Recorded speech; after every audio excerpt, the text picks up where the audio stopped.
시효 리포트 4월 3주차. 안녕하세요. 웰스기업연구소 이수민 연구원입니다. 코로나로 인한 사회적 거리두기가 사실상 마스크 착용을 제외하고는 해제가 되었습니다. 이에 따라 서비스업 대표님들의 숨통이 조금 더 트일 것으로 예상이 되는데요. 하지만 제조업 대표님들께서는 원자재 가격 상승으로 인해서 매출 증가가 오히려 경영에 대한 부담으로 다가올 수 있는 시기인 것 같습니다. 2022년 4월 대한민국 중소기업의 현 위치에 대해서 알아보도록 하겠습니다. 잠시 후에 시작하겠습니다.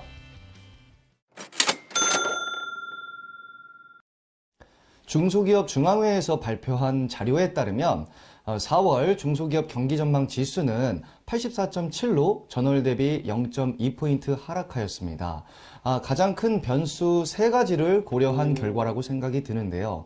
오미크론 확산의 정점을 찍었는가에 대한 의문, 그리고 국제 유가 및 원자재 가격에 대한 상승, 사회적 거리두기 완화 등의 변수입니다.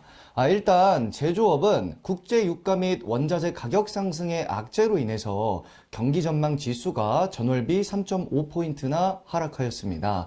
반면 코로나 관련 완화 정책으로 인해서 서비스업은 전월비 1.1포인트 증가하였고요. 특히 비제조 부문의 건설업의 경기 전망이 무려 3.4포인트 증가했다는 것은 상당히 좋은 긍정적인 효과가 아닌가 싶습니다. 이런 시장 전망에 이어서 개별 중소기업 대표님들이 느끼는 경영 애로사항에 대해서 한번 알아보도록 하겠습니다. 제일 1위는 내수 부진으로 꼽혔는데요. 전월비 0.1%포인트 증가했습니다. 현재 국제적으로 벌어지고 있는 인플레이션, 코로나 장기화로 인한 소비 패턴 변화 등이 주된 원인인 것 같습니다. 두 번째는 모두 짐작하시듯이 원자재 가격 상승입니다. 특히 지난해부터 유가와 철, 비철 부분까지 모든 원자재 가격이 급상승했는데 작년 같은 경우는 재고로서 어떻게 충당을 하고 어떻게 버틸 수 있다라고 쳐도 올해만큼은 그 재고마저도 소진이 된 상황이기 때문에 제조업 대표님들께서는 아마도 큰 위기라고 생각하시지 않을까 싶습니다. 세 번째는 자금 조달 곤란입니다. 코로나 장기화로 인한 매출 부진, 이로 인한 대출의 증가, 그리고 더 이상 신규 대출이 어려울 정도로의 자금 경색이 그 원인일 텐데요. 아무쪼록 새 정부에서 이런 중소기업의 이런 애로사항들을 좀 해결해 주었으면 하는 바람입니다.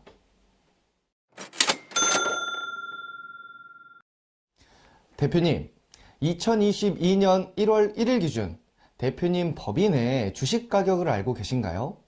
혹시 궁금하시다면 저희 정우일 소장님께서 법인의 주식 가격에 대해서 조금 더 자세히 말씀드려 보도록 하겠습니다. 안녕하세요. 웰스기업연구소 정우일 소장입니다. 자, 지난주에 이어서 준비했습니다. 대표님, 법인의 주식 가격은 얼마인가요? 라는 겁니다. 자, 우리 대표님들 2021년 귀속분에 대한 결산이 이제 다 끝났고 그 결과물들을 받아보시게 될 텐데요. 저는 꼭 주식 가격을 한번 평가해 보셨으면 좋겠다라고 말씀드렸습니다. 자, 그럼 주식 가격을 평가하게 되면 아실 게 있습니다.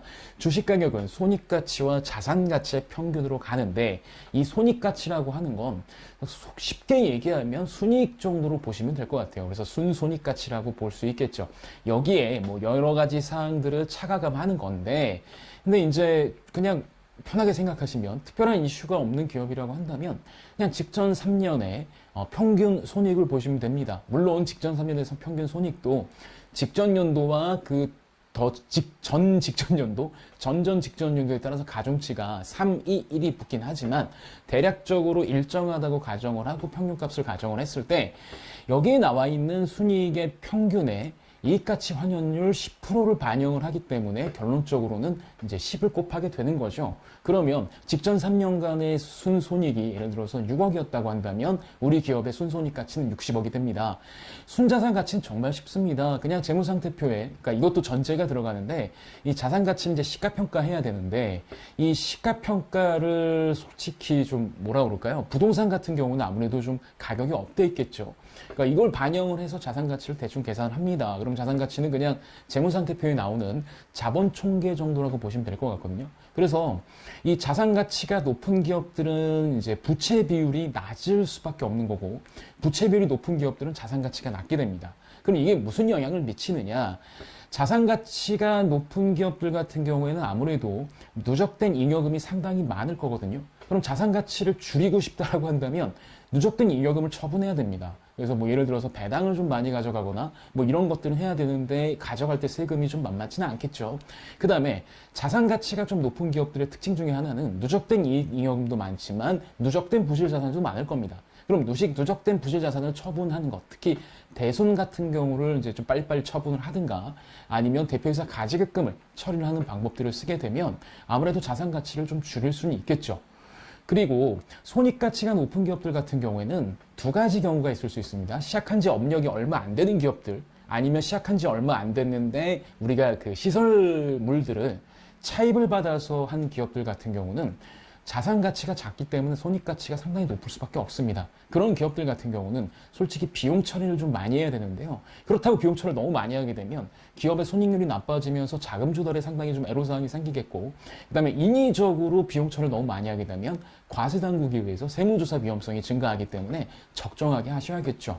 그러면 이 가장 쉽게 비용을 증가할 수 있는 방법은, 만약에 대표자 본인께서 세금 때문에 급여를 좀 안 가져가셨다고 한다면 급여를 올리는 것도 한 가지 방법입니다. 근데 다만 급여를 올리는데 너무 과도하게 올리면 안 되기 때문에 업종별로 평균 이제 영업이익이 있겠죠. 그 영업이익 대비해서 비용을 좀 올리시면 괜찮을 것 같습니다. 근데 중요한 포인트는 우리 회사 주식 가격을 구성하는 데 있어서 그냥 단순히 한 주당 얼마이냐가 중요한 게 아니라, 아, 손익 때문에 높구나, 아니면 자산 때문에 높구나, 이것들을 보면서 향후에 대착비를 좀 가져가셔야 되는 거고요.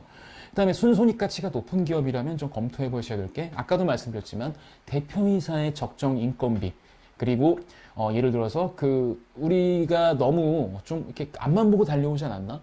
우리가 업종 평균보다 이익률이 좀 높다고 한다면 좀 비용을 처리할 때 예를 들어서 좀 우리 기업의 편의 시설들을 좀 놔둘까? 아니면 좀 비품들을 좀 바꿔볼까? 아니면 너무 노후했던 것들은 좀 요번에 한번 개설을 해볼까? 뭐 이런 것들을 한번 생각해 볼 수 있습니다. 특히 종업원 편의 시설을 이제 교체를 하거나 아니면 거기에 투자를 하신다면 세액공제도 같이 따라가는 부분인 거고요. 그 다음에 또 이제 여러 가지를 또 감안해 봤을 때 이런 것도 하나 가능할 수도 있는 거죠. 그래서 비용 처리가 합법적으로 될 만한 것들, 예를 들어서 뭐 종업원들 퇴직연금을 뭐 DC형으로 넣던가, 이런 여러 가지 것들을 좀 생각을 해봐서 순이익을 좀 낮추는 일들을 좀 하실 필요는 있습니다. 그렇다고 너무 인위적으로 하실 필요는 없는 거고요. 적당하게 업종 평균 이익률 내에서 좀 이렇게 진행하시면 될 것 같아요. 그 다음에 이제 만약에 순자산 가치가 높은 기업들이라고 한다면 그냥 답이 없죠. 기업이 혹시 부실자산 비율이 얼마나 되고 있는지 이런 것들을 보고 좀 결정을 해야 됩니다. 그 다음에 이제 제가 보기에는 순자산 가치가 높은 기업들 같은 거, 일단 부실자산들을 정리하는 것도 중요한 포인트긴 하지만 기업의 누적된 이익이 좀 많이 있다라고 한다면, 그리고 특히 현금 여력이 좀 많은 기업이라고 한다면 어느 정도는 주주에게 이익을 좀 돌려주는 작업들을 좀 하셔야겠죠. 근데 대표이사가 주식의 과반을 갖고 있거나 너무 많은 부분을 갖고 있으면 이것도 좀 불가능합니다. 그래서 향후에 우리 주주들의 구성을 자산을, 그러니까 법인의 이익을 재분배하기 좋게 이런 구성하는 그 역할들, 그런 작업들을 좀 하셔야 될 건데, 그 작업들은 간단합니다. 가족들에게 주식 지분을 좀 증여해 주는 거, 이런 작업들을 좀 하실 필요는 있습니다. 그래서 대표님의 주식 가격은 그래 우리 회사 팔 건도 아닌데 뭐가 중요해 라고 생각하실 수도 있지만 언제 무슨 일이 생길 수 있기 때문에 항상 주식 가격에 대해서는 노티스를 받으셔야 되고, 이 주식 가격이 왜 높은지, 그리고 단기적으로 이 주식 가격을 세법상 기준 가격을 좀 줄이고 싶다면 어떠한 작업들을 해야 되는지를 알고 계셨으면 훨씬 더 기업의 장기성, 그리고 기업의 미래를 설정을 할 때 좋은 시너지가 되지 않을까 싶습니다. 이번 주는 여기까지입니다.